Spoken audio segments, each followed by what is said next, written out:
Constructing your life is about much more than just building a bank account. Each week, join real estate entrepreneur and mindset coach Austin Linney as he interviews guests who are constructing their dream lives and impacting the world around them on a daily basis. If you're an entrepreneur or wanting to start a business, or you just want to hear motivating stories of how others have overcome the odds, you are in the right place. And now for your host, Austin Linney. Guys, welcome back to Construct Your Life. This is Austin Linney in the house. I have my twin here, my brother from another mother. Andrei's in the house. What's up, my man?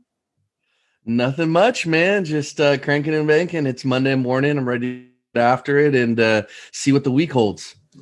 I love it, my man.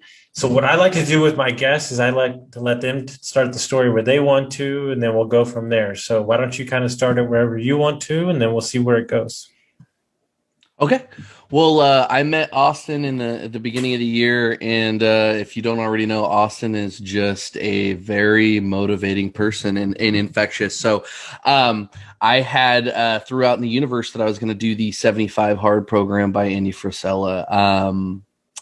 And so I started with that, and here I am 108 days later, and Austin's been a very intricate part of that. He's been a very intricate part of helping me with my business success as well. And it's been one hell of a ride in 2021, especially after, all of us dealing with the pandemic last year. So I feel like a changed man. And who was the man even a year ago? Who was that guy?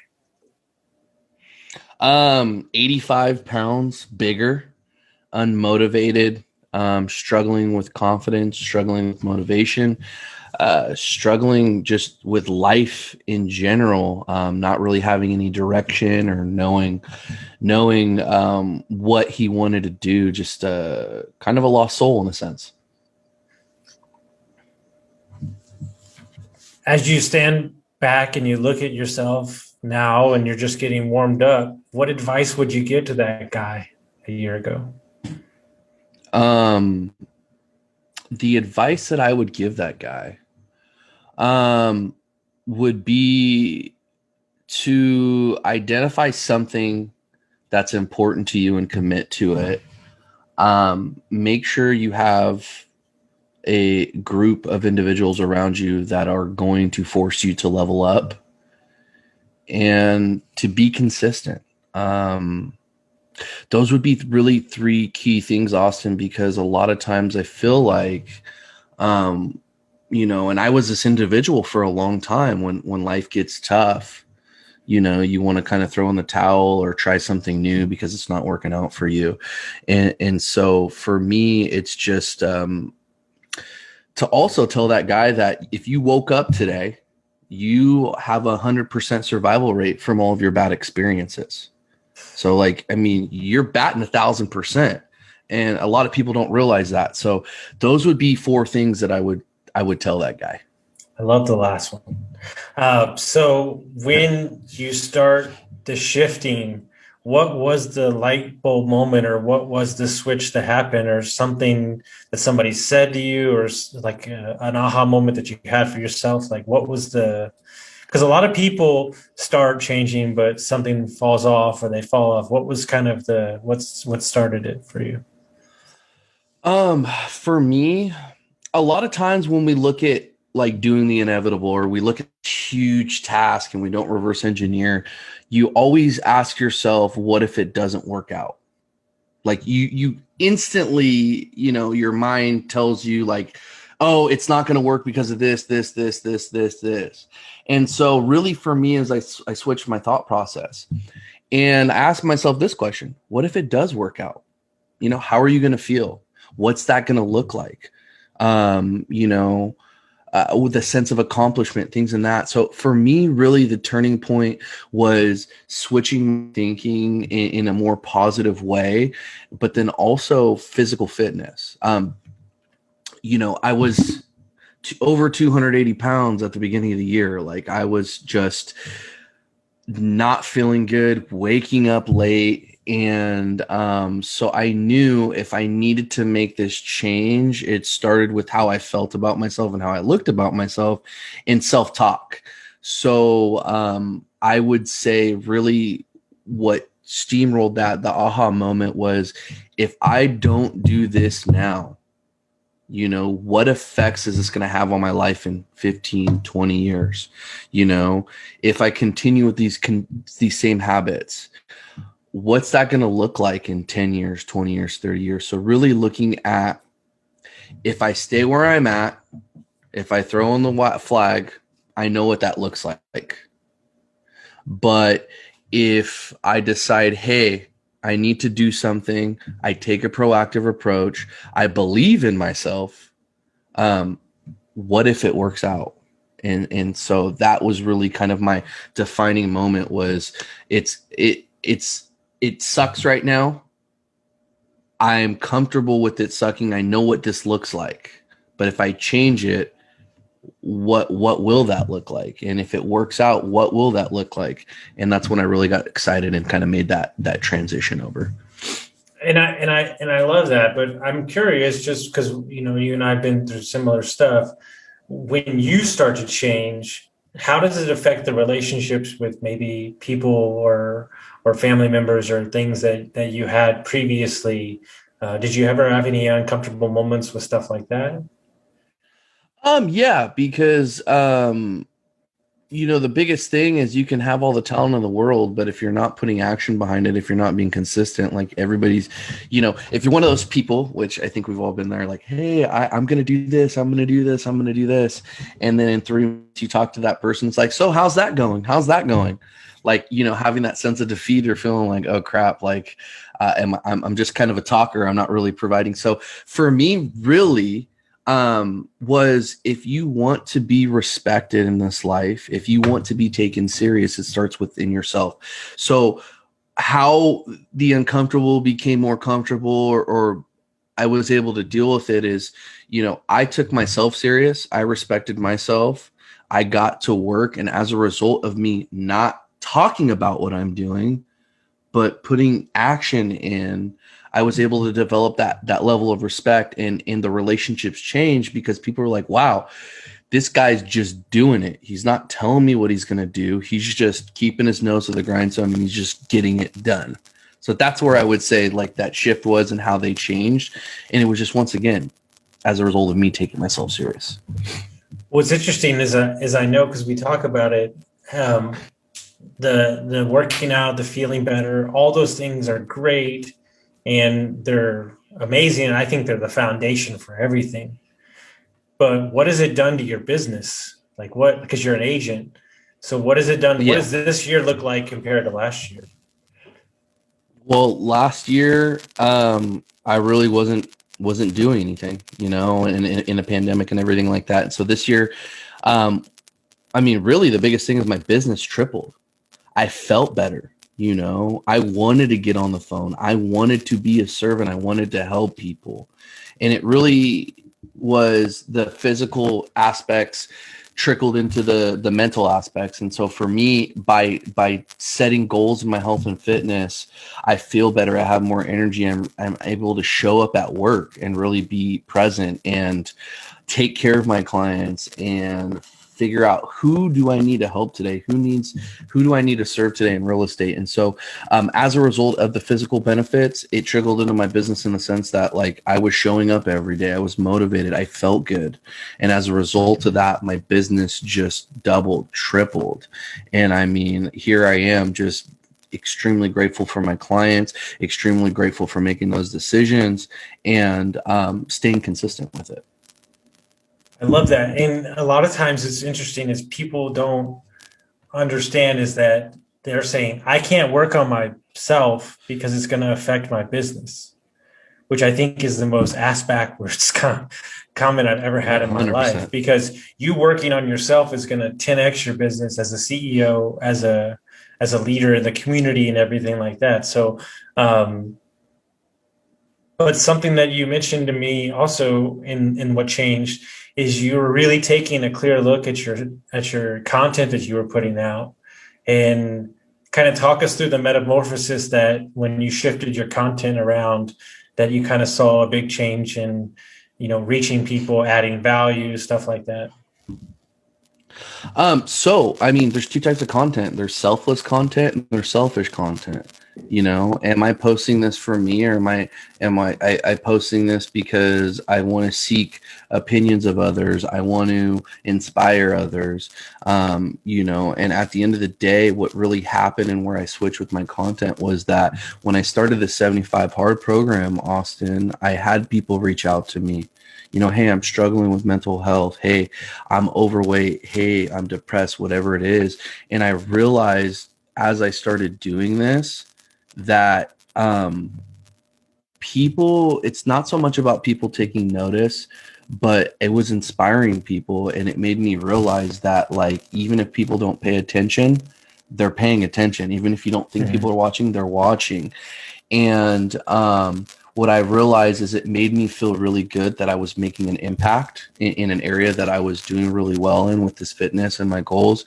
And so the switch was really just a maturity, a self-awareness thing, and then understanding that at the end of the day, who Andrei is on the internet is who Andrei is in person. And I feel like that's where the biggest switch was, because social media in a lot of cases, Austin, I think you could agree with this, is like an escape from reality. A lot of people treat it like that, and so the switch really was being intentional with my content, not making it about me, and trying to figure out what's going well in my life and how I can connect with other people and inspire people and motivate them. And I think intention is the key word there, because intention in everything, intention in networking, intention in working out, intention in who we're showing up as, and intention as understanding that is the intention to create impact over profits, is the intention to create substance over vanity, is the intention to create value over ego. Right. And I think that yes, it's we have to take a clear look at because one of the things that switched it for me truly, and this is hard, really hard to do sometimes, but if you dig into marketing and mindset and just everything, is that you never want to position yourself as the hero in somebody else's story. You want to position yourself as the guide in the story. And so that switches the way that the writing is. And it's less I, it's more you, it's more this, it's more, and that is a value-driven writing. And the I, the look at what I did, is more of the ego writing.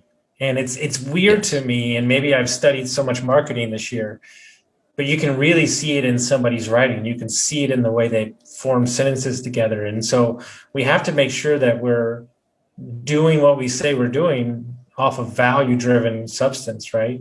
And right. And I think that's super important. So, there's a lot of people that say they want to take on a hard challenge, that say they want to do this, that say they want to do that, but really don't do it or can't do it. How did you stick with 105 days in a row?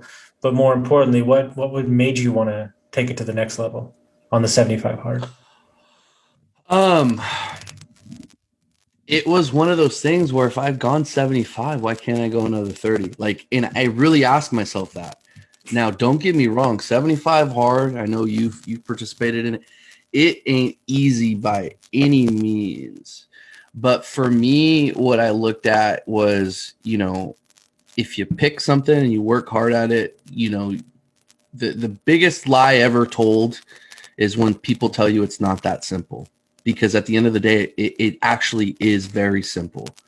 And what I mean by that is if you focus on something, if you say, hey, this is what I'm going, not what I want to do, what I think, and not what I think I can do, but this is what I'm going to do. And what happens is when you focus on that and you tell yourself every day, and like you mentioned, intention, you wake up with intention, you say, I am going to do this. the thing that got me through all of it was the fact that, number one, I put it out on social media. So that was master accountability.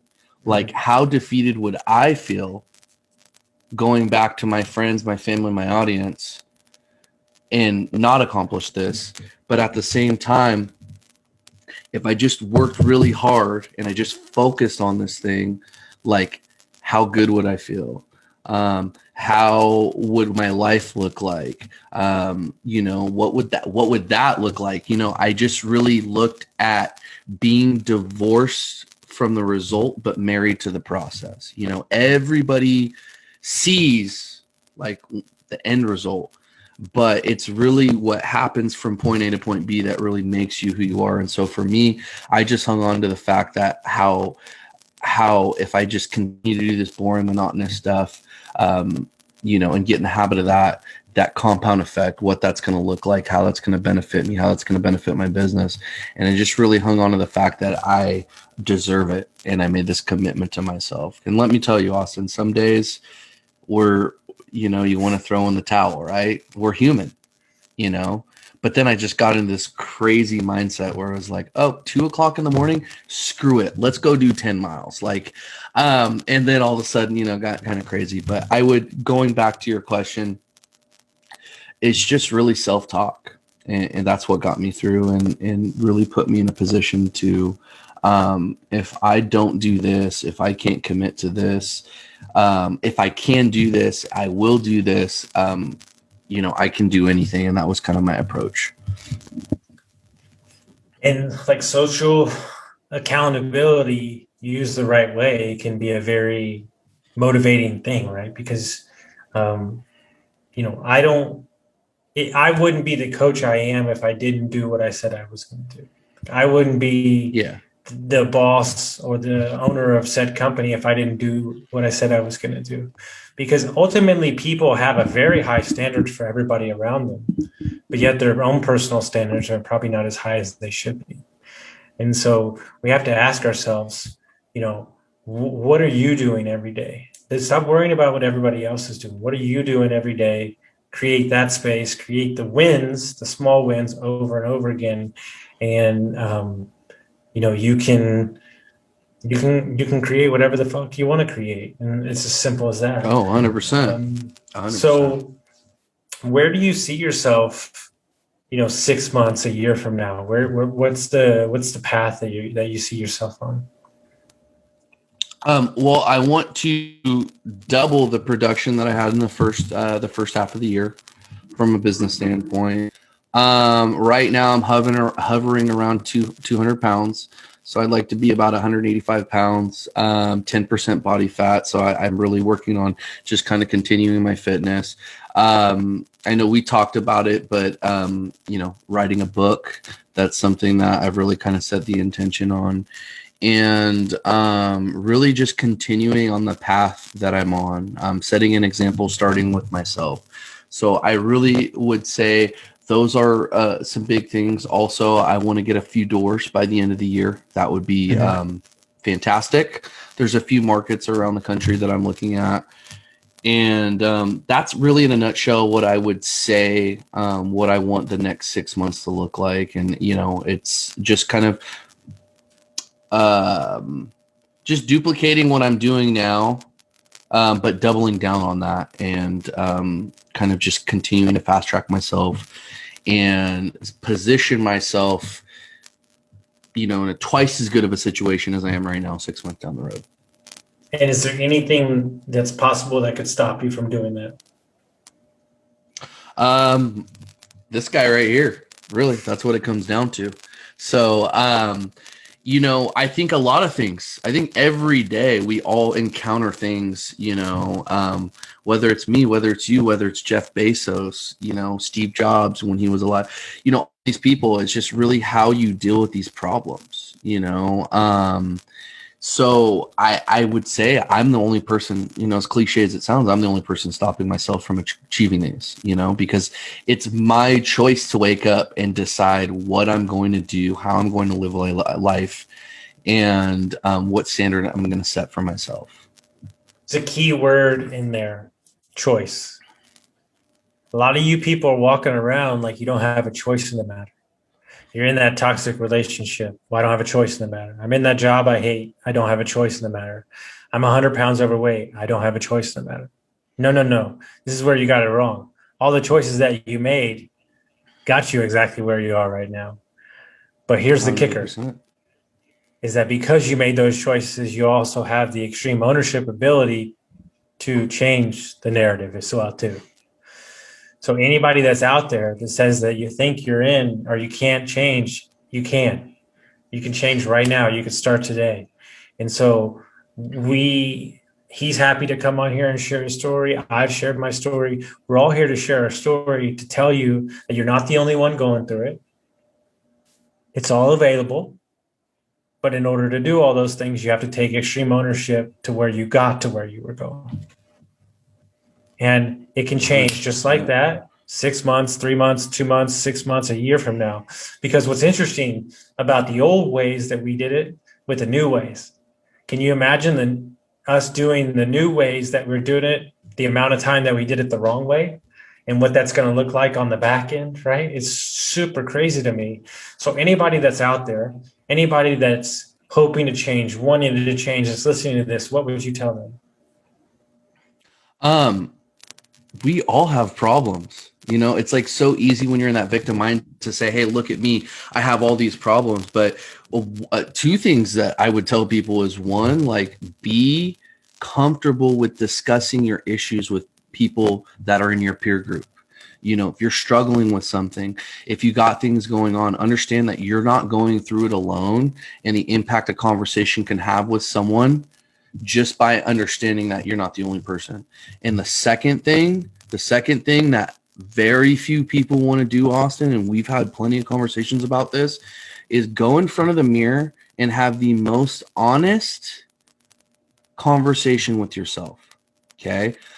Reason why I say that is because I had to do that at the beginning of the year, Austin. We talked about this, and be brutally honest. Hey, I'm fat. I don't like myself. I've done this, I've done that, whatever it is, have that honest conversation with yourself. Because when you do that, I'll tell you right now, the amount of growth that you will see the minute that you are honest with yourself, extremely honest with yourself, take extreme ownership, is the minute your life is going to change drastically. Because now you're taking the emotional aspect out of it and you're looking at it from a logical standpoint for what it is. And you're saying, I don't like this. This doesn't make me feel good. And you go into problem solving mode. Well, how do I feel better? Okay, lose weight. Well, how do I feel better? Quit that job or create an exit strategy to quit that job so I can go do what I truly love. You know, those two things really help me out because we all have problems. And everybody asks for honesty, whether it be in a friendship, relationship, whatever it is. But when you learn to value that and you know, piggyback that with extreme ownership, that's what I would tell people. It hurts. The truth hurts. It sucks, guys. But you got to have that conversation with yourself, because the moment you're willing to be real within yourself, you can be real with everything. And that's very powerful, and that will lead to tremendous growth, and you'll learn to have a sense of appreciation and gratitude for that. I love that. Rewind that, guys. Listen to it about 5 or 6 times. It's the secret to life right there. So if people want to find out more about you, they want to know what you got going on, they want to hear about all the cool stuff going on at the brokerage, how would they do that? Follow our brokerage, the Chimera Group. You can find us on Instagram. You can find us on Facebook. And also my personal handle is going to be Andrei_Rocha_RE, or you can find me on Facebook at Andrei Rocha. And yeah, if you guys want to get an insight on my life and what our team does on a day-to-day basis, especially if you're in the real estate realm, definitely check us out. We like to help and encourage and serve, you know, not only other people in the industry, but also consumers. And so that would be where I would say you guys can find me and find our team. I love it. Guys, get this dude a follow. Trust me, you're not going to be upset that you did. Guys, if you like this episode, make sure you send it out to your friends. Share it with somebody that you think would get value from it. And we'll see you next time.